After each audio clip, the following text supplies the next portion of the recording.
Comment la guerre de la Russie contre l'Ukraine peut-elle en rappeler une autre? Que nous apprend le dialogue intérieur avec le passé lointain et pourtant si présent? Vous écoutez le podcast L'Ukraine face à la guerre. Ce podcast est enregistré en Ukraine et par des Ukrainiens.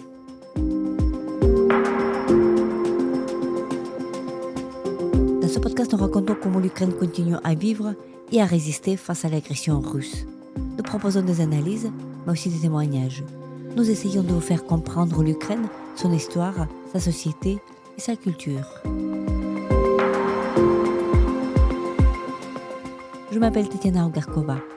Je suis universitaire et journaliste, responsable du département international à l'Ukraine Crisis Media Center. Avec moi, Francesca Melandri, écrivaine, scénariste et réalisatrice de documentaires. Son dernier livre, Les pieds froids, est un dialogue imaginaire avec son père, Franco Melandri, journaliste et écrivain. Un des alpini italiens envoyés combattre en Ukraine et en Russie sous le régime fasciste. Sa fille Francesca, bouleversée par l'invasion russe de l'Ukraine, enquête sur les zones d'ombre de l'itinéraire de son père. La traduction française du récit de Francesca Melandri vient de paraître chez les éditions Gallimard.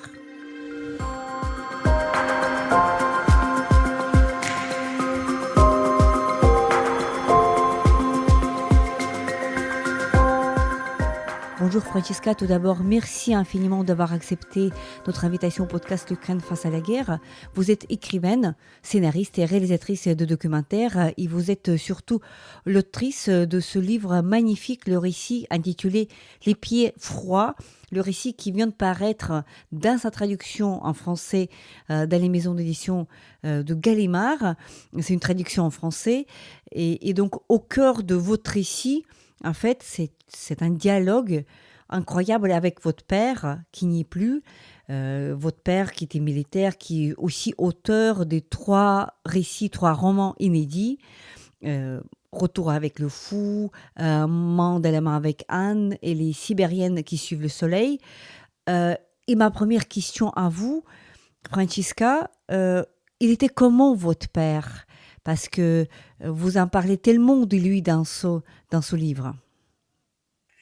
Alors, premièrement, bonjour Tétana et je veux vraiment dire merci pour cette invitation à votre podcast. Comme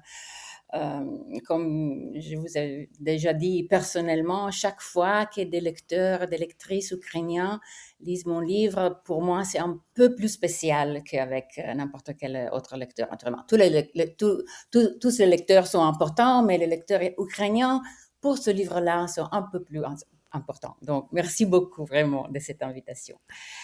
Alors, mon père, il s'appelait Franco et donc il m'a de quelque façon donné son nom, Francesca, c'est la version féminine. Et chaque fois qu'on me demande comment est-ce qu'il était, je ne sais pas jamais répondre.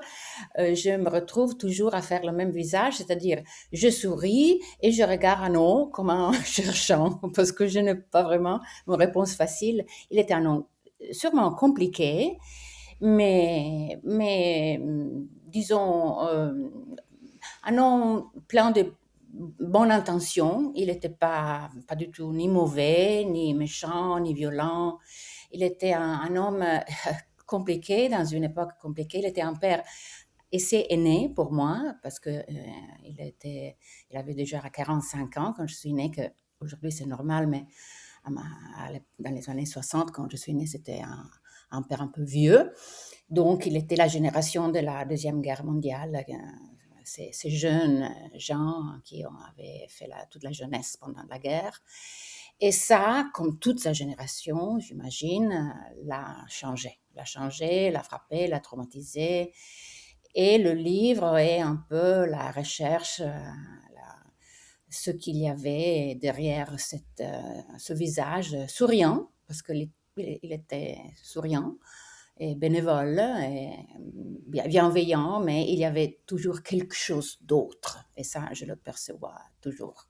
Donc voilà, ce père un peu énigmatique, et donc c'est un peu un dialogue manqué, un dialogue que vous entretenez avec votre père, mais au moment où votre père n'y est plus, puisqu'il n'est plus là, il est décédé. Et donc chaque page de votre récit, il contient des phrases du genre tu vois papa, et qu'est-ce que tu aurais dit papa, et tu vois papa, qu'est-ce qui se passe là-bas. Et donc, c'est un dialogue comme, où il vous entend peut-être plus, donc il vous entend plus, mais justement, vous vous adressez à lui parce que vous avez devant vos yeux ces trois textes littéraires, des récits littéraires que vous avez découverts. Le lecteur le comprend. Le lecteur n'a pas de connaissance de ces récits dans leur intégralité puisqu'ils n'étaient pas publiés à l'époque, mais vous dialoguez avec votre papa à travers les textes. Donc, ma question, comment est-ce que vous avez découvert l'existence de ces textes et à quel âge avez-vous lu en fait ces textes-là qui racontent notamment son expérience clé pour votre livre aussi, l'expérience de la Deuxième Guerre mondiale? Alors, en effet, ces trois livres, ils avaient été publiés, mais avec très peu de succès. Donc, ils avaient des livres publiés par des maisons d'édition italiennes, mais qui n'avaient pas eu presque de diffusion. Donc, ils étaient des livres, surtout le premier, ce que vous avez nommé, c'est-à-dire Retour avec le fou, Ritorno col matto, qui est, à mon avis, le seul livre qui a vraiment une dignité, une beauté littéraire. Et, à mon avis, il y en a vraiment beaucoup. Et que, comme vous disiez, c'était le récit de ses mémoires de guerre, quand il est retourné de ce que, ici en Italie, on appelait la campagna di Russia, la campagne des Russies, mais qui, en effet, comme je répète plusieurs fois dans mon livre, c'était plutôt, c'était aussi un peu en Russie, mais c'est plutôt en Ukraine. Et de toute façon, c'était pas la Russie, mais naturellement, c'était l'Union soviétique. Et il était évidemment avec l'armée fasciste comme invaseur, comme occupant, comme agresseur, et comme tous les jeunes gens qui étaient envoyés là par les régimes fascistes. Et ce livre était toujours, est-ce que je peux dire, un peu un totem. Mhm, Il y avait une position presque totémique dans notre famille, le livre de papa sur la guerre. mhm. Et je l'ai lu plusieurs fois. La première fois, j'avais 12 ou 13 ans, et puis naturellement, je l'ai lu plusieurs fois dans ma vie. Et comme je raconte aussi dans mon livre, chaque fois que je l'ai lu, j'ai découvert des choses différentes de mon père. Et c'était un père, c'était quelqu'un, c'était très différent de l'homme que je connaissais, hein. C'était un homme beaucoup plus sombre, beaucoup plus, d'une certaine façon, moins mystérieux, très, très humain, et c'est pour ça que c'est un beau livre, à mon avis, parce que c'est un livre qui décrit vraiment avec beaucoup d'humanité, pas seulement ses propres expériences, mais les gens tout autour de lui, ses camarades, les gens de ce qui était en effet l'Ukraine autour de lui, les gens qu'il rencontre. Et c'est vraiment très touchant, très touchant. Et donc voilà, donc cette lecture de ces livres-là, j'imagine que vous n'avez pas rendu compte tout de suite, quand vous aviez 12 ans ou 14 ans, à la première lecture de ces livres, de la dimension politique, évidemment, de ce qui se passait. Mais justement, Exact. ça c'est venu après. Votre père, il était aussi journaliste durant sa carrière, après la guerre. Donc évidemment, il était quelqu'un de connu. Et donc, quand est-ce qu'à quel moment, et on peut deviner quand on lit le livre, c'est que c'est l'invasion russe en Ukraine de 2022 qui vous a, on peut imaginer, qui vous a fait relire encore une fois, n'est-ce pas, ces livres pour découvrir les mêmes territoires que vous répétez en boucle, en fait, cette phrase, la Russie, mais qui était plutôt Ukraine, parce que vous avez sans doute reconnu, en fait, dans ce que vous avez vu dans les vidéos, dans les YouTube, dans toutes les actualités qui provenaient en masse, on peut imaginer, en Italie de cette guerre, vous avez reconnu les mêmes toponymes qui étaient décrits par votre père. Décrivez en fait ce moment de là où vous avez relié en fait ces deux réalités très différentes. La réalité des livres de votre père, de son expérience, et celle autre réalité que vous avez découverte après la grande invasion. Oui, alors, pour expliquer un peu ça, je dois peut-être, je peux raconter un petit, épisode qui m'est passé quand j'étais à Kiev. J'ai été invitée à ce merveilleux festival littéraire qui c'est l'Arsenal Book Fair. C'était 2018 et il y avait 2 livres, à moi qui avaient été traduits en ukrainien, Eva d'or et Proclamer et donc j'étais dans ma chambre d'hôtel et je regardais le Dniepr, la rivière et j'ai pensé, je me rappelle que j'en parlais avec, Andrei Kourkov, l'écrivain ukrainien, qui me présentait pendant le festival. Et je lui disais, bah, je suis ici et je me rends compte que ça est la rivière que mon père a traversée quand il était glacé pendant la retraite, en retournant vers sa maison, que c'était l'Italie, évidemment, après la défaite de la contre-offensive soviétique contre les armées nazifascistes. Et je me rappelle que je lui disais à Andrei qu'il y avait depuis longtemps que je pensais d'écrire de quelque façon un livre sur cette expérience de mon père. Mais je ne savais vraiment pas comment, parce qu'il avait déjà, comme on a dit, écrit son livre, ses mémoires de guerre. Donc, ma question était toujours, qu'est-ce que je peux dire de plus? Qu'est-ce que je peux ajouter? Qu'est-ce l'utilité que moi, j'écris encore quelque chose quand il écrit un livre si beau et si touchant?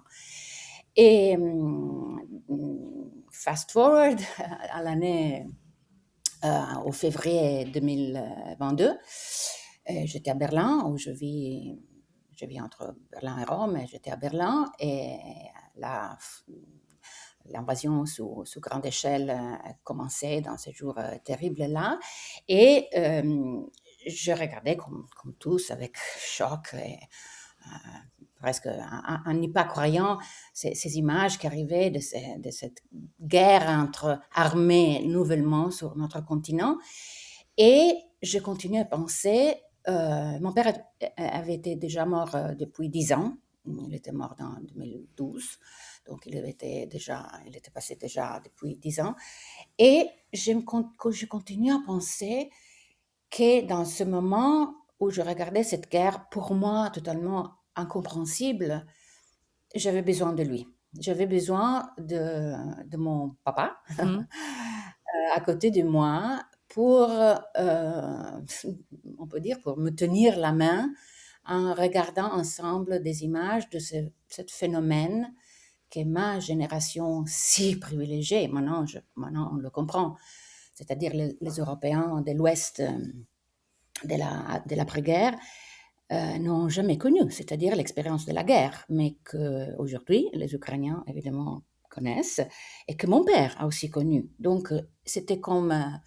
alors, cette lettre, parce que ce livre, on pourrait dire une lettre à mon père, c'est surgi très, très vite, très forcément, je pourrais dire. J'étais en effet en train d'écrire un autre livre que j'ai laissé d'à côté, et je devais écrire ce livre-là, je devais écrire cette, disons, entre guillemets, lettre à mon père, en réfléchissant, entre guillemets, avec lui sur qu'est-ce que la guerre, qu'est-ce que c'était sa guerre en Ukraine et Russie, qu'est-ce que c'est cette guerre, et pourquoi nous, en Europe de l'Occident, on n'y comprenait rien de cette invasion russe. On était vraiment comme des enfants qui n'avaient les bases pour comprendre.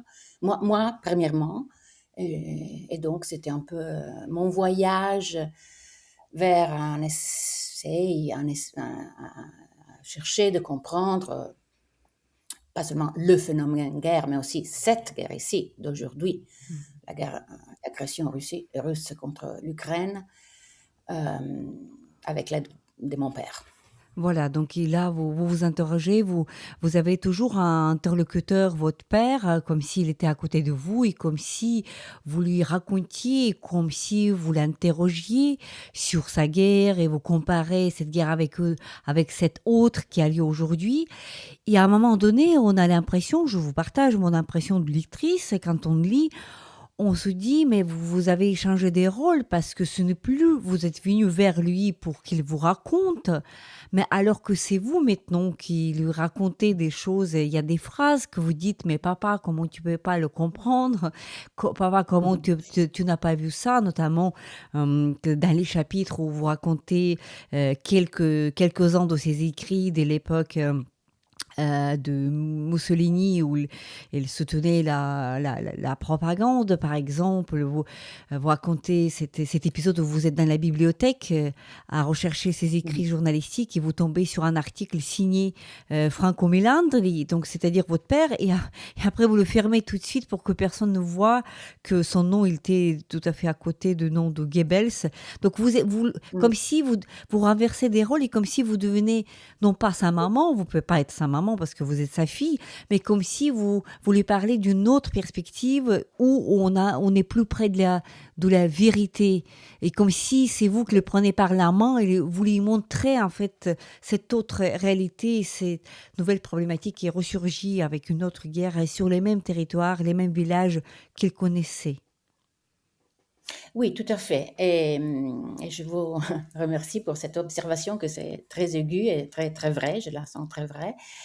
Euh, Avant, quand vous m'avez demandé comment est-ce qu'il était, qui est-ce qu'il était, mon père, et je vous ai tout de suite répondu, je ne peux pas répondre, je n'ai pas une réponse. Une autre partie de ce, disons, mystère, entre guillemets, de mon père, c'est le fait que quand je l'ai connu, c'est-à-dire, moi je suis née en 1964, c'est-à-dire 20 ans après la guerre, et disons, j'ai commencé à lui parler dans les années 60, 70 Mhm. et 80 et tout ça, comme jeune adulte. J'avais un très bon rapport avec mon père, on parlait de tout. Et ce que je veux dire, c'est qu'il n'était pas du tout fasciste, Mhm. d'aucune façon. Et ça, exactement pour ça, pour moi, euh, découvrir cette jeunesse dans laquelle il était fasciste, c'était pas évidemment pas une belle surprise parce que personne n'aime pas découvrir que son père avait été euh, vaincu par la propagande fasciste, mais aussi extrêmement étonnant parce que c'était comme deux personnes très différentes. Et je le dis quelque part dans le livre, le fascisme, c'est pas seulement, évidemment, un parti politique ou une façon de faire politique, mais c'est plus, plutôt et premièrement une façon d'être au monde. Mhm. C'est une façon violente, c'est une façon conformiste, méchante, qui est injuste. C'est des qualités ou des mauvaises qualités personnelles de l'humanité. Et mon père, c'était pas du tout ça. Il était très ouvert. Ah, un parti très important du fascisme, c'est évidemment la misogynie, le Mhm. sexisme, l'oppression des femmes. Ils sont la première partie de la société qu'il réprime. Mais mon père, ils avaient que de filles, femmes. On est quatre. Euh, Moi, avec mes sœurs, on est quatre. Et lui, il a toujours été notre premier fan, notre premier supporter. Et il nous admirait. Et je le dis et je sais que tous mes sœurs pensent exactement le même. On en a parlé. Il était d'une étrange façon un papa féministe dans des années où les papas féministes, c'était pas la normalité, en effet. Il n'était pas féministe avec ses femmes. Ça- dans, sa, dans sa vie sentimentale, il était un homme très traditionnel et ça n'est pas un compliment. Mais avec nous, les filles, il était vraiment un homme très moderne, comme dit, pas du tout fasciste, très, très ouvert, très enthousiaste de la liberté des femmes. Alors c'est pour ça que j'ai vu, hum, quand j'ai lu cet article que vous avez euh, nommé, j'étais pas seulement, évidemment, pas contente, mais aussi, je ne savais où la mettre, cette information, dans ma connaissance et mon expérience de mon père. Oui, justement, parce que là, ça contredisait, voilà, toute l'image que vous aviez de lui. En fait, vous développez toute cette thèse sur le papa qui était féministe avant le féminisme dans le magnifique sous-chapitre gendre. En fait, vous parlez de ça, vous parlez aussi de la présence féminine dans l'armée russe et dans l'armée ukrainienne aussi. Et vous Mhm. concluez ce beau sous-chapitre en citant une lieutenante ukrainienne qui dit que la guerre n'a pas de gendre, c'est ça. Après, Ouais. évidemment, beaucoup de réflexions nécessaires sur, vous avez évoqué le machisme, un peu de fascisme, donc qui était propre au fascisme, donc on connaît tout cela.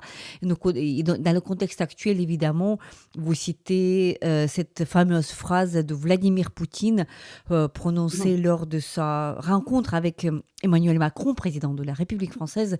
quand il a dit que ça te plaise pas, tu vas la voir, tu vas la voir ma belle.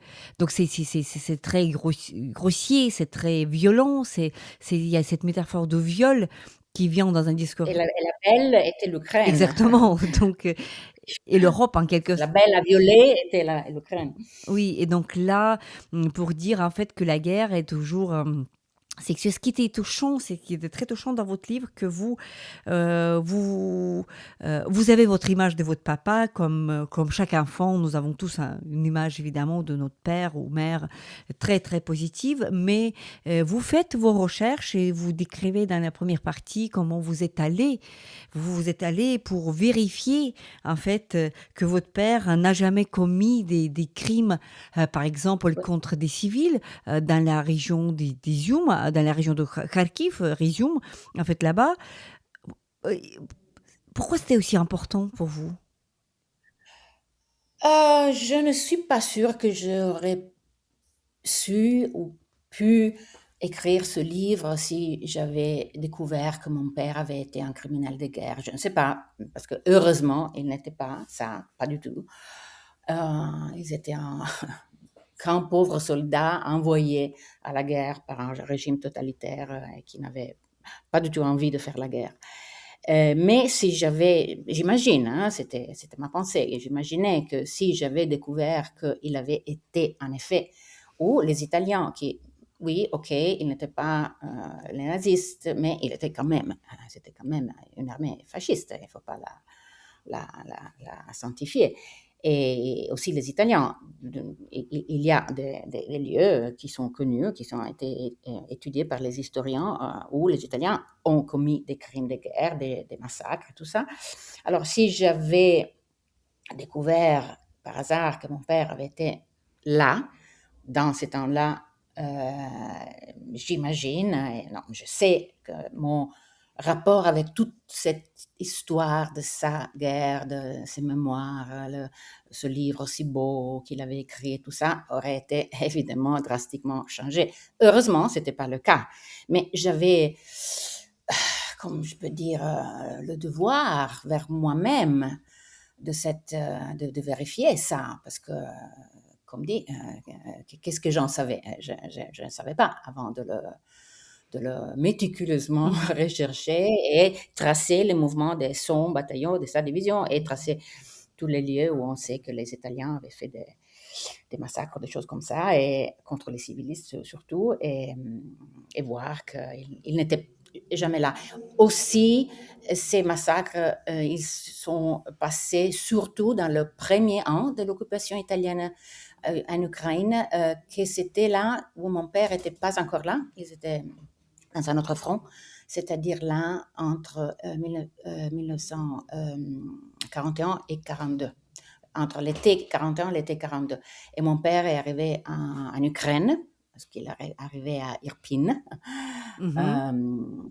dans l'été de 1942. Donc aussi content, mais quand même, j'ai voulu, comme je vous disais, avec un besoin personnel, vraiment. J'avais ce besoin personnel de De savoir. savoir. Et je, et, et je pense que je- chaque lecteur qui lit mon livre voit que même si, évidemment, il y a beaucoup de choses qui ne me plaisent pas de mon père, mais quand même, il m'aimait, moi je l'aimais, et ça n'est pas perdu tout à fait. C'est un livre plein d'affection. Et si j'aurais su qu'il était un criminel de guerre, évidemment, ça aurait été très différent. Ça aurait pu être évidemment très, très différent, mais ce qui est très précieux, c'est que vous recherchez cette vérité-là et vous les citez pas directement, mais vous remerciez à la fin de votre ouvrage toute une génération en fait d'historiens qui, comme vous dites, s'efforcent à libérer la prétendue campagne de Russie qui était en réalité déroulée en bonne partie en Ukraine. Oui. Répétez à chaque fois. Et donc, c'est-à-dire que pour vous, en fait, la vérité familiale et affective, elle va de pair avec la recherche de la vérité historique, en fait, puisque quoi qu'on en dise, évidemment, pour vous, le fait même, voilà, donc pour vous, c'est votre père et qui était de mauvais côté de l'histoire, donc ça c'est clair, mais pour vous, il est important de chercher la vérité, de la instaurer. Est-ce que vous avez pensé à un moment donné de refaire, là peut-être c'est impossible, en tout cas, pas intégralement, mais refaire le voyage de votre père. Vous avez mentionné Irpigne. Vous mentionnez beaucoup dans votre livre la ville de Kharkiv, que votre père a appelé Kharkovo, c'est ça. Carcrovo, oui, Euh, voilà. un Italien fascistisé. Exactement. Après évidemment, on était très touchés de lire des pages sur Izium, tristement connu aussi dans cette guerre, et les tournesols d'Izium, les paysages qu'on peut voir aujourd'hui. Est-ce que vous vous êtes dit à un moment donné que ça vaut la peine de refaire ce voyage-là, de voir avec vos propres yeux en fait ces paysages? Tout à fait. Et cette année-là, en 2018, que je vous ai raconté que j'étais à Kiev, j'en parlais exactement de ça, encore une fois, avec Andrei Kourkov. Et lui, il me proposait, très bien, alors allons-y ensemble à faire ce voyage sur les traces de la guerre de ton père. Un jour, je suis à disposition. Mais évidemment, les traces de mon père étaient de les deux côtés de la frontière entre la Russie et l'Ukraine, parce qu'il y a la bataille de Nikolaïvka, où c'était la grande bataille dans laquelle l'armée italienne était poussée arrière définitivement par l'armée soviétique, était dans ce que c'était aujourd'hui, et c'était déjà à l'heure ailleurs la Russie, donc c'est de l'autre côté de la... Mais évidemment, avec l'invasion à ce grande échelle de 2022, ce voyage transfrontalier, c'était évidemment impossible. Et il y a en effet il y avait jusqu'à la guerre des voyages organisés par les familles, les descendants comme moi, des gens qui étaient là comme soldats italiens. Et ça aussi, je le raconte, il y avait en effet un bon, comment est-ce que je peux dire, pas un bon souvenir, parce que la guerre ne laisse pas de bons souvenirs, mais le souvenir d'une relation pas trop euh, horrible avec les soldats italiens par la part des descendants des gens de la Russie et de l'Ukraine, c'est-à-dire d'ici et de là de la frontière. C'était très différent du souvenir avec les soldats allemands, par Mhm. exemple. Ça me le dit tout le monde. Et ça, je ne veux absolument pas augmenter ce mythe de l'italien qui est toujours bon. Et non, et, comme dit, les Italiens ont fait aussi des massacres. Et ça, c'est la vérité. Mais c'est aussi vrai que mon père, il parlait toujours de la relation avec les gens et surtout les femmes de la steppe. Ils appelaient la steppe, c'est-à-dire de là et d'ici, de la frontière, et surtout d'ici de la frontière. C'était surtout des femmes ukrainiennes qui lui ont sauvé la vie. C'est pour lui, c'est pour elle qu'il a survécu dans cette affreuse et terrible retraite dans l'hiver 42-43. Et c'est grâce à elle que moi j'existe. Donc il y avait ce souvenir de gratitude qu'il avait toujours raconté pour pour les gens qu'il avait rencontrés, les civilistes, et surtout les femmes, avec une chaleur qui est survécue dans ses mémoires. Oui, donc les femmes que vous mentionnez beaucoup dans votre livre, mais vous commencez évidemment par toute notre attitude de ces mêmes femmes ukrainienne en Crimée, donc à côté de la Crimée, à Guinitsk, qui, elles, les reçoivent des occupants russes et ils font une blague de l'humour noir, en fait, à des occupants russes à ce moment-là. À travers votre livre, on ressent aussi un autre, donc c'est comme si un dialogue permanent avec votre père, mais à la fois, on ressent tout un autre niveau, un dialogue avec le public, avec un homme ou une femme, évidemment, européenne contemporaine, qui s'interroge sur la signification de cette guerre, sur la signification de cette agression-là, et comme si cette guerre, elle pose beaucoup de questions à l'identité aujourd'hui, à l'identité européenne, italienne, que sais-je, allemande aujourd'hui. Est-ce que vous pouvez développer? Oui, ça pour moi était le deuxième la deuxième grande motivation à écrire ce livre. La première, comme j'ai dit, c'était très personnelle, très émotive aussi. J'avais toujours voulu écrire quelque chose sur la guerre de mon père et malheureusement, avec l'invasion sur grande échelle du février 2022, j'avais trouvé, comment est-ce que je peux dire, la relation avec moi, ce que je pouvais aussi ajouter et donner à son histoire quelque chose que c'était à moi, c'est-à-dire dans mon présent, c'est-à-dire l'invasion en Ukraine. Mais pendant que les semaines et puis les mois et maintenant malheureusement les années sont passées, il y avait aussi une autre urgence qui c'est politique, comme, pas comme fille de mon père, mais comme citoyenne, Mhm. comme citoyenne italienne, c'est-à-dire citoyenne européenne de l'Europe de l'Ouest, et particulièrement de l'Europe de l'Ouest, pas seulement comme européenne tout court, mais c'est quelque chose de vraiment occidental, c'est-à-dire ce que je vais vraiment toucher avant, c'est-à-dire la totale ignorance, mécompréhension, manque de compréhension de nous, les Européens occidentaux, ou de la plupart de nous, les Européens occidentaux, en regardant cette invasion, manque de compréhension que c'était déjà, en effet, c'était pas nouvelle, parce que c'était déjà depuis 2014 que la Russie avait envahi l'Ukraine, mais avec honte, et ça ne me rend pas du tout fière, mais je dois constater que ma partie du monde était complètement désintéressée, avec aucune curiosité, tout ça. Et la chose, comme citoyenne encore, comme citoyenne européenne, je suis une très grande believer Mhm. dans l'Europe comme vraiment un seul moyen de combattre les autoritarismes ou n'importe où ils sont, soit en Russie ou dans les États-Unis.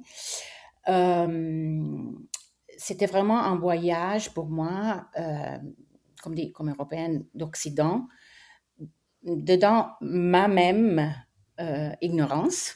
Et ce livre est, entre beaucoup des autres choses, est aussi un petit peu une autobiographie politique à moi, comme progressiste occidentale, parce que ce n'était pas seulement les Européens occidentaux, mais disons, des Européens occidentaux d'extrême droite, je m'attends à rien de bien. Je n'ai pas des expectatives. Mais la grande illusion, aussi le grand chagrin, je dois dire, et c'est pas changé malheureusement, c'était de voir ma partie politique, c'est-à-dire ce qu'on peut dire appeler la gauche Mhm. ou le centre-gauche, c'est-à-dire les progressistes d'Occident, le mal qu'ils ont eu et qu'ils ont toujours, pas tous évidemment, mais en Italie c'est vraiment quelque chose de très frappant, à comprendre les raisons de l'Ukraine et surtout à ne se faire pas envahir par la guerre hybride russe et la propagande russe. Et parce que, et c'est ça exactement que je raconte dans mon livre, surtout dans le chapitre rouge, Mhm. c'est l'histoire de la relation avec le communisme, qui est très spécifiquement italienne, et ça peut être de quelque intérêt pour les lecteurs pas italiens, parce que c'est vraiment une histoire, l'histoire italienne de la relation avec le communisme. Nous, on avait le plus grand parti communiste dans l'Europe non communiste, dans l'Europe occidentale, c'est-à-dire le Partito Comunista Italiano, et qui avait presque, et des années aussi, plus qu'un tiers de l'électorat qui le votait. Donc c'était un parti géant, et qui, avec beaucoup de choses compliquées, évidemment, comme la politique est toujours compliquée, mais je peux dire que c'était un bon parti. Un parti qui n'était pas au gouvernement, évidemment, parce qu'on ne pouvait pas avoir un parti communiste dans la partie du monde à l'ouest Mhm. de la cortine de fer, mais c'était un parti qui a aidé à pousser et à tirer la société italienne vers des droits des laborateurs meilleurs, et des travailleurs meilleurs, et les droits des femmes. Donc c'était une force progressiste propre, comme ce que je peux dire, pas du tout soviétique, hein. Et il y avait des partis soviétiques, mais surtout avec Berlinguer, c'était quelque chose d'européen. Et donc, nous, les Italiens, euh, et toujours il y en a encore qui pensent que c'est ça le communisme. Mhm. Mais évidemment, pour les Européens d'Orient, l'expérience était très différente. Mais alors, il y a ces deux histoires très, très différentes, mais liées au même mot, communisme. Pour nous, c'était une expérience, on peut dire, à 90% positive. Si on parle avec les Polonais, c'est pas la même chose, hein. C'est pas, ou les Ukrainiens et tout ça.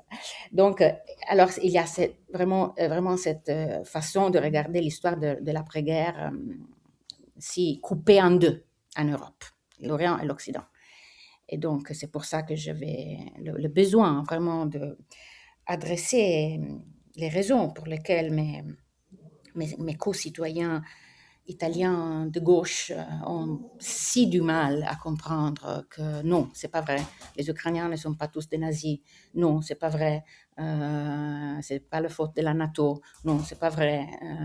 Et tout ça, non, toute la propagande Toute russe. l'instrumentalisation de l'histoire que la Russie fait pour justifier sa guerre et pour justement jouer sur les sympathies, les attitudes des populations européennes pour passer pour des justes, en fait, la justifiable. C'est-à-dire, voilà, ce que vous essayez de faire dans votre livre, et ça c'est très visible, en fait, vous essayez de lire le monde euh, à travers, pas uniquement à travers des idéologies, mais justement dans les espaces entre les idéologies, c'est-à-dire pas tellement voilà qui a raison, qui a tort, mais vous expliquez la complexité du monde et vous expliquez comment c'était difficile pour votre père. Et donc aujourd'hui, évidemment, la réalité est telle que en fait la raison de la guerre russe en Ukraine, elle n'est pas idéologique en fait, elle est tout autre. Ma dernière question à vous, Francesca, elle portera sur la culture. Vous y consacrez tout un petit chapitre, un sous-chapitre dans votre Mhm. livre. Je crois qu'il s'intitule comme ça, Culture. C'est ça, que ça s'intitule que Ouais. la culture. Vous y parlez beaucoup, en fait, de vos lectures de jeunesse. Vous avez commencé à lire très tôt, y compris les classiques russes, tels, vous mentionnez Dostoïevski, vous mentionnez beaucoup Tchekhov aussi à la fin de ce chapitre, mais vous parlez aussi beaucoup dans votre livre de la littérature et de la culture ukrainienne que vous avez découverte, et notamment des auteurs et autrices comme Victoria Emelina, qui était tuée par l'armée russe. Donc qu'est-ce que cette guerre russe contre l'Ukraine, elle vous a pas appris, mais démontré en fait sur l'importance de la culture ukrainienne longtemps ignorée dans le discours Ouais. occidental. Bah, par exemple, j'ai fait des découvertes incroyables. Premièrement, et avec amour immédiat avec Lesia Ukrainka, par exemple, et en l'étudiant, quelle femme incroyable. Et, et j'ai éprouvé un peu de tristesse de ne pas l'avoir découverte quand j'étais une jeune femme. Mhm. Non, parce que ça aurait été évidemment très un cadeau. Et par exemple, j'ai découvert que, ça je pense que c'est pas dans le livre parce que c'était pas nécessaire de dire tout, mais par exemple, j'ai découvert que Lesia Ukrainka avait un grand amour pour l'Italie et elle était, je pense, en Ligurie Mhm. longtemps pour sa santé et elle avait traduit un de mes poètes italiens plus aimés qui est Giacomo Leopardi. Donc, alors, découvrir, par exemple, que cette femme, jusqu'ici, pour moi, inconnue, mais si incroyable, si profonde, si littérairement fine, avait une relation, un amour, une correspondance, un lien des grands mots que se parlent à travers les siècles avec un autre euh, poète que j'aime tellement comme Giacomo Leopardi est vraiment très émouvant, très émouvant pour moi. Parce que voilà, il y a ces liens-là qui sont réels et donc cette littérature-là, elle était jusqu'à récemment très laissée de côté, pas très connue, alors que justement la grande littérature, la grande, que se présente comme grande littérature russe, prenait tout l'espace pour des raisons évidemment très simples, impériales. Et vous le décrivez avec beaucoup de chagrin en fait dans les pages de votre livre, cette histoire de théâtre de Mariupol qui était Ouais, bombardée par l'armée russe et donc les décombres ont resté pendant de longues semaines avant que justement étaient nettoyés avec les corps malheureusement de victimes, y compris des enfants. On ignore à ce jour si le nombre exact des hommes et des femmes et puis des enfants aussi qui ont péri lors de ce drame, mais ce qu'on sait, c'est que les Russes ont déjà entouré, donc reconstruit ce théâtre et leur entouré des portraits de leurs grands classiques, Pouchkine, oui, Dostoïevski. et je voudrais qu'ajouter que cette, je ne sais pas le mot en français, weaponization, cette usage agressif de la culture Oui, par les Russes comme arme de guerre, oui, comme arme. Oh, c'est pas terminé, évidemment, on le voit comme ces jours-là avec la Biennale de Venise, par laquelle j'ai une honte personnelle comme italienne que le pavillon russe a été réouvert, comme s'il y avait ce concept très abstrait et très peu humain de l'art comme quelque chose qui est au-delà de l'histoire et de la politique, et c'est pas vrai. Et évidemment, c'est une manipulation, c'est un usage. Et dans ce cas aussi, les Italiens, les Français aussi, je pense, ont cet grand lien avec les grands écrivains de la culture russe, et c'est à ça que le chapitre que vous avez nommé est dédicacé, qui s'appelle Culture, avec un grand lien. Euh, et alors ça aussi est l'histoire que je raconte de me rendre compte. J'ai pas cessé d'aimer Tolstoï. Je continue à lire Tolstoï. mhm. C'est pas ça. Mais comprendre l'usage weaponized comme arme de guerre de cette culture est nécessaire, est vraiment nécessaire. Oui, effectivement. Merci beaucoup, Francisca, pour cet entretien et pour votre récit magnifique, Les pieds froids, paru chez Gallimard, qui explique beaucoup de choses sur les deux guerres, sur la guerre de votre papa dans les années 40 du XXe siècle et aussi sur cette guerre qui est en train de se passer entre la Russie et l'Ukraine, où vous avez toute la lucidité, en fait, et le regard qui cherche la vérité et qui est plein de l'empathie, en fait, pour les victimes de cette guerre. Merci beaucoup. Merci à vous.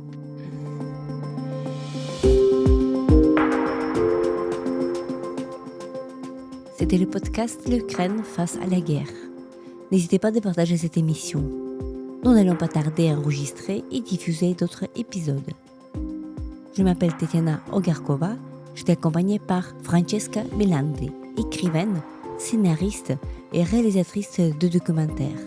Son dernier récit, Les pieds froids, vient de paraître chez les éditions Gallimard. Restez avec nous et soutenez l'Ukraine.